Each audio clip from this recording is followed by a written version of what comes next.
अगर आप भी रोहित शर्मा और विराट कोहली को महान खिलाड़ी मानते हैं तो वीडियो को लाइक जरूर कीजिएगा। दोस्तों, टीम इंडिया की करारी हार के बाद तो कप्तान रोहित का भी दिल टूट गया और फिर उन्होंने इस हार का ठीकरा एक ऐसे खिलाड़ी पर फोड़ दिया जिसका नाम सुनकर ही आपके पैरों तले जमीन खिसक जाएगी। तो आखिरकार कप्तान रोहित ने किसे ठहराया कसूरवार? कौन से टीम इंडिया की हार के बड़े 5 कारण? कप्तान रोहित का क्या है मानना? उनके बयान का पूरा वीडियो हम आपको दिखाएंगे, लेकिन उससे पहले आपको क्या लगता है, कौन था इस करारी हार का सबसे बड़ा विलेन? अपनी राय नीचे कमेंट बॉक्स में जरूर दें। दोस्तों, इंडिया और बांग्लादेश के बीच भी इतना कांटे का मुकाबला हो सकता है, इसकी उम्मीद तो किसी ने भी नहीं की थी। जी हां, बांग्लादेश ने तूफानी बल्लेबाजी के दम पर पहले 265 रन बना लिए तो फिर भारत के बल्लेबाजी क्रम को तहस नहस करने में उन्होंने जरा भी देर नहीं लगाई। सितारों से सजा भारतीय बल्लेबाजी क्रम, जिसमें रोहित शर्मा से लेकर तिलक वर्मा, सूर्य, ईशान किशन जैसे खिलाड़ी कि वो बांग्लादेश के सामने नाक रगड़ने पर मजबूर हो गए। लेकिन सलाम है शुभमन गिल को, इस खिलाड़ी ने हार मानना तो सीखा ही नहीं। भारतीय पारी को पटरी पर वापस लाते हुए उन्होंने पहले तूफानी अर्धशतक जड़ा तो फिर अपने सामने आने वाली सभी चुनौतियों से पार पाते हुए इस खिलाड़ी ने महज 116 गेंद पर शतक ठोकर इतिहास के पन्नों में अपना नाम सुनहरे अक्षरों में दर्ज करवाया।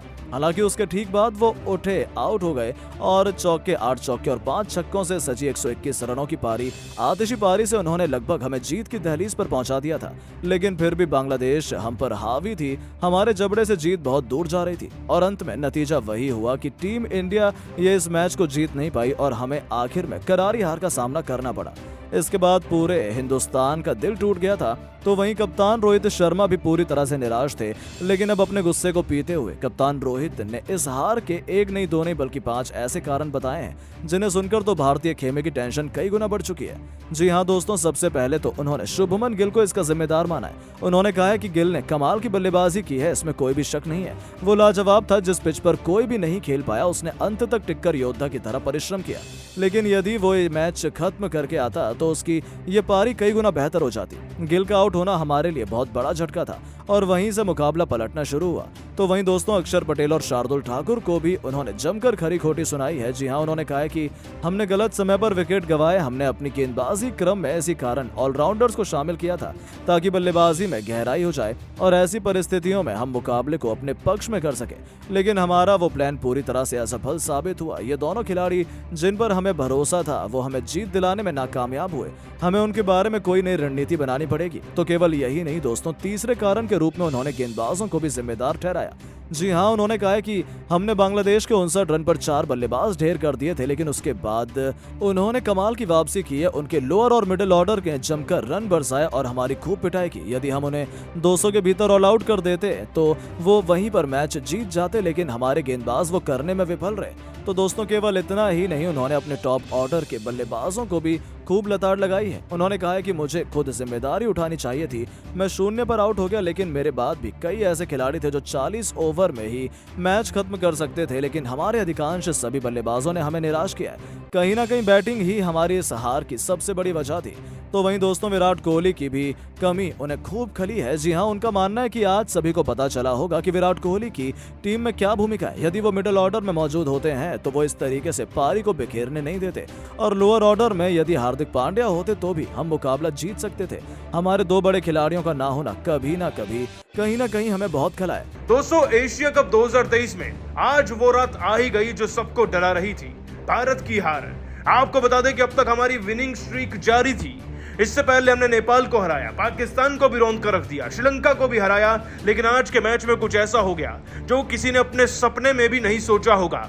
इस मुकाबले की बात करें तो सुपर 4 का अंतिम मुकाबला था। भारतीय क्रिकेट टीम को जीत और हार से फर्क तो नहीं पड़ना था, लेकिन जीतना जरूरी था। फाइनल की तैयारियां भी तो करनी थी इसी मैदान पर, बशर्ते इस बात के कि भारतीय क्रिकेट टीम 2 बार पहले जीत चुकी है। उसके बावजूद भी रोहित ने अपना फैसला पलटा, टॉस जीत गए और बल्लेबाजी की जगह एक्सपेरिमेंट के चक्कर में गेंदबाजी चुन ली। हालांकि गेंदबाजों ने निराश नहीं किया। आपको बताएं दोस्तों कि बांग्लादेश की टीम को ज्यादा रन शुरुआती दौर में हमने बनाने नहीं दिए। 25 पर उनके 3 बड़े विकेट कर दिए थे शार्दुल और शमी ने मिलकर। लेकिन शाकिब की 85 गेंदों में 80 रन की पारी और हृदय की 54 रन की पारी, साथ ही नसूम अहमद की 44 रन की पारी इस टीम की इज्जत को बचाकर इनको सीधा 265 तक ले गई। भारत को वैसे तो 266 रन चाहिए थे। रोहित शर्मा 0 पर आउट हुए गोल्डन डक पर, Tilak Varma 5 run, KL Rahul 19 run, Ishan Kishan तक 5 रन और जड्डू 7 रन पर। क्या भला ऐसे स्कोर के बाद आप वनडे मैच जीतने की उम्मीद रखते हैं? लेकिन जब मैदान में शुभमन गिल हो तो सब कुछ मुमकिन है। दोस्तों आपको बता दें कि शुभमन गिल ने 133 गेंदों में 8 चौके 5 छक्के जड़कर अंतिम सांस तक टीम को जिताने की कोशिश करी अपनी 121 रन की महाबली पारी से, लेकिन फिर भी वो मुकाबले को अंतिम पलों तक तो ले गए और वहां से बाकी जिम्मा अक्षर ने संभाला भी बखूबी तरीके से। दोस्तों अक्षर ने भी 34 गेंदों में 3 चौके 2 छक्के जड़कर मुकाबले को आखिरी 12 गेंदों तक पहुंचा दिया था और फिर कुछ ऐसा हुआ जो देखकर हर कोई दंग रह गया। 9 गेंदों में हमें 12 रन चाहिए थे कि तभी दोस्तों Mehidy Hasan back to back out करते हैं शार्दुल ठाकुर और साथ ही साथ अक्षर पटेल को। और दोस्तों यही वो लम्हे थे जब मुकाबला हाथ से निकल रहा था। बस फिर क्या होना था, गेंदबाजों के कदम मैदान में बल्ला थामे पड़ गए और वो बना नहीं पाए 6 गेंदों में 12 रन, जिसके चलते हम मात्र 6 रन से हार गए। दोस्तों हार के बाद बड़े सवाल उठ रहे हैं और इस पर धोनी ने भड़कते हुए क्या कहा अपने बयान में, चलिए एक एक कर आपको सभी हार के कारण उनके बताते हैं। दोस्तों आपको बता दें, हार के बाद धोनी ने कहा, ये हार नहीं भारत के मुंह पर तमाचा है, लेकिन आज जो हुआ वो वाकई में निराशाजनक है। इस तरीके से भारतीय क्रिकेट टीम फाइनल से पहले हार रही है तो श्रीलंका को बखूबी तरीके से हमारी कमियों का पता चलेगा। और मेरे नजरिए में ऐसी 5 गलतियां आज हमारी टीम ने करी जिसके चलते चाहकर भी हम जीत नहीं पाए हैं, जिनमें से सबसे पहली गलती और पहला हार का कारण यही है कि हमें पावर प्ले में अच्छे विकेट्स मिल गए थे, लेकिन हमारे गेंदबाजों ने उन बड़े खिलाड़ियों को वक्त रहते आउट नहीं किया जो कुछ बड़ी इनिंग्स खेल गए, जैसे कि शाकिब अल हसन और हृदय। अगर आपको अर्ली विकेट्स मिल गए हैं तो आप किसी भी खिलाड़ी को 50 से ऊपर कैसे ही जाने दे सकते हैं। देखिए भारत ने भले ही यहाँ पर 300 से ज्यादा रन बनाए थे, लेकिन औसतन स्कोर यहाँ पर 248 का ही है और उसे चेस करना मुश्किल है, इस बात में कोई शक नहीं। इसीलिए लक्ष्य कहीं ना कहीं थोड़ा ज्यादा हुआ। गेंदबाज शुरुआती दौर में शाकिब का विकेट लेते तो शायद ये नजारा हमें देखने को नहीं मिलता। हार का दूसरा बड़ा कारण हमारी टीम के सिलेक्शन में छुपा है। फाइनल सर पर है तो भला विराट कोहली रेस्ट क्यों कर रहे हैं, बुमराह को बाहर क्यों बिठाया गया है और हार्दिक पांड्या बाहर क्या करेंगे, बैठकर क्या मुकाबला देखेंगे। भाई फाइनल के लिए तैयारी करनी है तो सीनियर खिलाड़ियों का टीम में होना भी जरूरी है, परफॉर्म करना भी जरूरी है। आज अगर टीम के सीनियर खिलाड़ी टीम में होते यकीनन तौर पर बल्लेबाजी और गेंदबाजी में मदद मिलती और मैच को जीतते। हार का तीसरा बड़ा कारण टीम के टॉप ऑर्डर में छुपा है। टीम के टॉप ऑर्डर के रन इतने भी नहीं हैं कि एक खिलाड़ी का अर्धशतक बन सके। दाद देता हूं शुभमन गिल की, लेकिन अगर आप ऐसी एक और पारी नहीं खेलेंगे तो ऐसे मैदान पर जहां चेस करने वाली टीम के जीतने के चांसेस पहले से ही कम हैं, वहां आप मैच कैसे जीतेंगे। टॉप ऑर्डर का फ्लॉप होना सबसे बड़ी असफलता, मूर्खता बनी इस मैच में। हार का चौथा बड़ा कारण मैं अक्षर पटेल को मानता हूं। अक्षर पटेल ने बहुत अच्छी बल्लेबाजी करी, एक तो रविंद्र जडेजा ने उनका साथ नहीं दिया।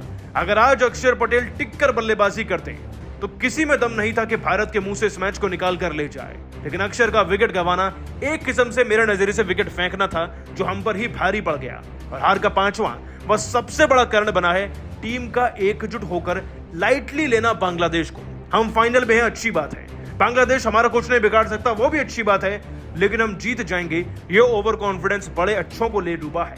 भारतीय क्रिकेट टीम को फाइनल में डर लगेगा और यही डर हार का कारण बन सकता है। आज सभी खिलाड़ियों को एक साथ होना चाहिए था, ये सरासर गलत हुआ है और मुझे पूरी उम्मीद है कि आगे ऐसी गलती नहीं हो। दोस्तों वाकई में धोनी का बताया एक एक कारण पत्थर की तरह चुभ रहा होगा रोहित शर्मा को। इस मैदान पर उतरी, मैदान पर उतरकर सबको एक पिक्चर तो साफ लगी कि इस मैदान पर पहले बल्लेबाजी बहुत ज्यादा अनुकूल परिस्थितियों में हो जाती है, अच्छे स्कोर भी बनते हैं, लेकिन इस बार रोहित शर्मा ने सबको अचंभित कर दिया। धोनी की तरह बार बार नए एक्सपेरिमेंट करने वाले रोहित शर्मा ने इस बार गेंदबाजी चुनी और यकीन मानिए दोस्तों, गेंदबाजी में हमारी परफॉर्मेंस कुछ ऐसी थी कि बांग्लादेशी टीम वाकई में हमारे सामने पानी भरती हुई नजर आई। टॉस जीतकर गेंदबाजी चुनकर रोहित शर्मा ने सबसे पहले दोस्तों शमी और शार्दुल ठाकुर की जोड़ी को ही उतारा। नतीजा ये रहा कि सबसे बड़े विकेट शमी और शार्दुल ठाकुर के हाथ ही लग गए, जिनमें लिटन दास, एनामुल व तंजिद हसन भी शामिल थे। दोस्तों 25 पर हमने 3 विकेट कर दिए थे। हालांकि कप्तान शाकिब अल हसन 85 गेंदों में 80 रन की पारी खेल गए और हृदय नाम के खिलाड़ी भी 54 रन चढ़ गए और जाते जाते जो नसूम अहमद की 44 रन की पारी थी ना, वो इस टीम की इज्जत को बचा गई, वरना विकेट तो लगातार हमें मिल ही रहे थे। और दोस्तों पारी का 48वां ओवर आते हुए 238 पर 8 विकेट हो चुके थे और 50 ओवर खत्म होते हुए ये बांग्लादेश की टीम 265 पर पहुंची। मतलब कि जीत के लिए हमें 266 रन चाहिए थे। वैसे मैदान के लिहाज से लक्ष्य कोई बहुत ज्यादा बड़ा नहीं था, लेकिन अगर आपके कप्तान 0 पर आउट हो जाएं तो हर एक छोटा लक्ष्य भी बहुत बड़ा लगने लगता है। दोस्तों रोहित शर्मा पहले ओवर की दूसरी गेंद पर ही आउट हो गए थे। आपको बताएं दोस्तों कि रोहित शर्मा 0 पर कैच आउट हुए, जहां हसन शाकिब ने उनका कैच पकड़ लिया था। लेकिन अभी तो भारत को एक और झटका लगना था तिलक वर्मा के रूप में। एक लंबे अरसे बाद मौका मिला, लेकिन तिलक जनाब उसे वसूल नहीं कर पाए। 5 रन पर आउट हो गए और इस तरीके 17 पर हमारे 2 विकेट हो चुके थे। दोस्तों इसके बाद केएल राहुल भी 19 रन बनाकर, वो भी 39 गेंदों में, आउट हो जाते हैं। उनके कैच आउट होते ही ईशान किशन भी आउट हो जाते हैं और भारतीय क्रिकेट टीम एकदम से 4 विकेट गंवाती है। लेकिन इस बीच एक ऐसा खिलाड़ी था जिसने पूरे मैच को पलट कर रख दिया। दोस्तों हम बात करें Prince of cricket Shubman Gill की। आज भले ही एक छोर से विकेट गिर रहे थे, लेकिन टीम को जिताने का जिम्मा एक छोर से एक खिलाड़ी ने उठाया हुआ था और वो थे दोस्तों शुभमन गिल।